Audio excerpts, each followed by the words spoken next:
রুমটা তো বেশ ভালোই বুক করেছিস দেখছি। তা শুধু দাঁড়িয়ে দাঁড়িয়ে দেখবি না কিছু করবি?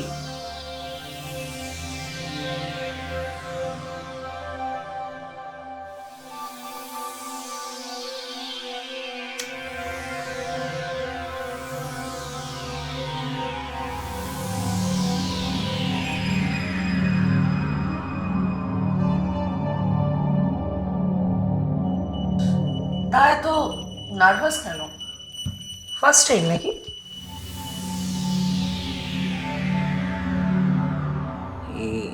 না মানে হ্যাঁ। রিল্যাক্স, আমি বাঘ নই, খেয়ে নেব না। তা অ্যাডভান্স তো আগে থেকে করা আছে 2 ঘন্টার, তো শুরু করবি নাকি এখন দাঁড়িয়ে দাঁড়িয়ে ঘামবি?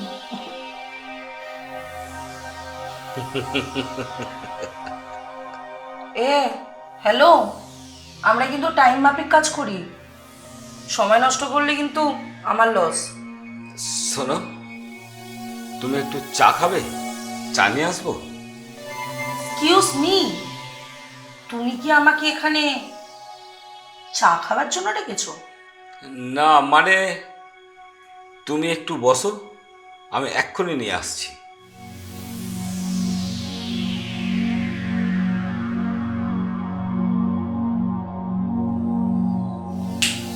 এক্সকিউজ মি,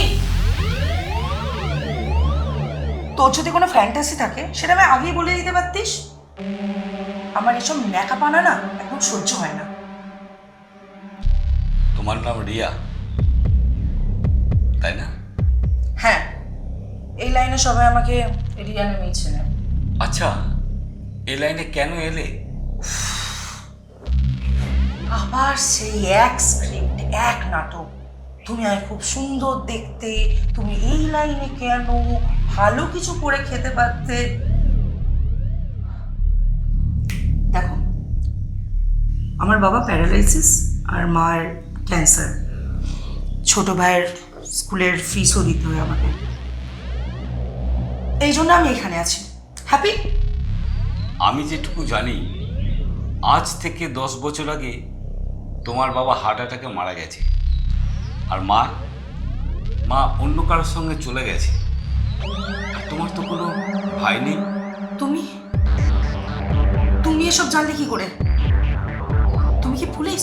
শোনো, আমি তোমার সম্বন্ধে আরো অনেক কিছু জানি। তোমার প্রিয় রং লাল, তোমার শ্বাসকষ্ট আছে, তুমি চা খেতে পছন্দ করো না, কফিটা পছন্দ করো। কি ঠিক বলছি তো?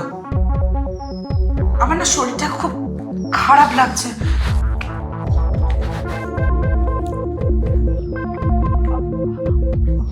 আপনার আপনার টাকা আপনি রিফান্ড পেয়ে যাবেন। অদিতি, 5 বছর 2 মাস 11 দিন আমি শুধু তোমায় খুঁজেছি অদিতি।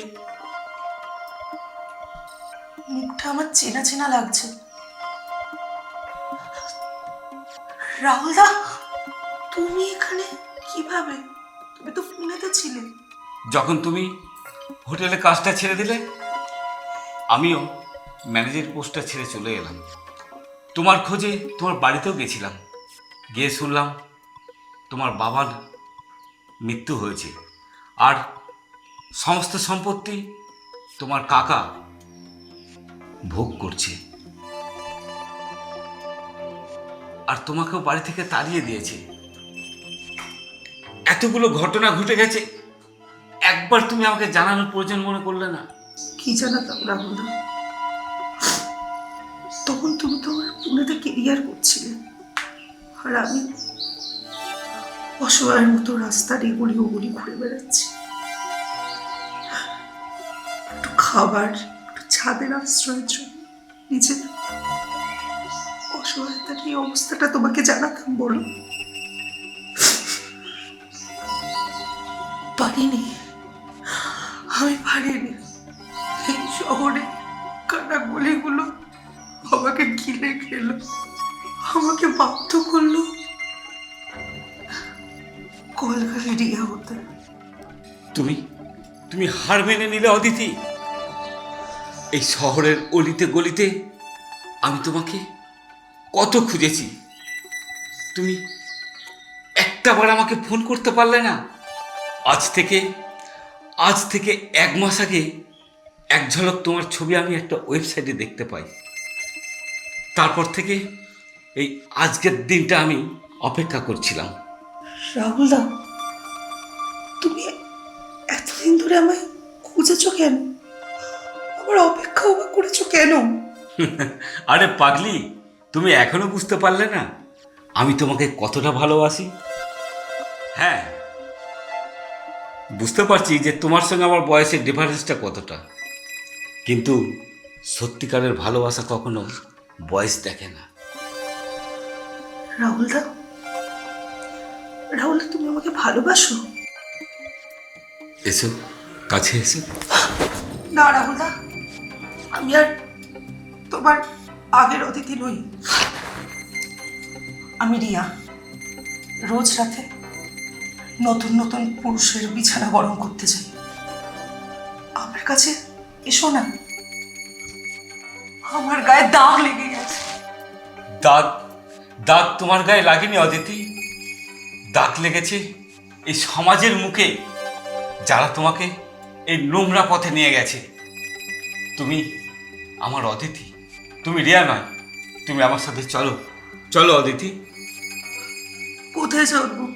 কোথায় যাবো রাহুলদা? এই সমাজ কি আমাদের মেনে নেবে?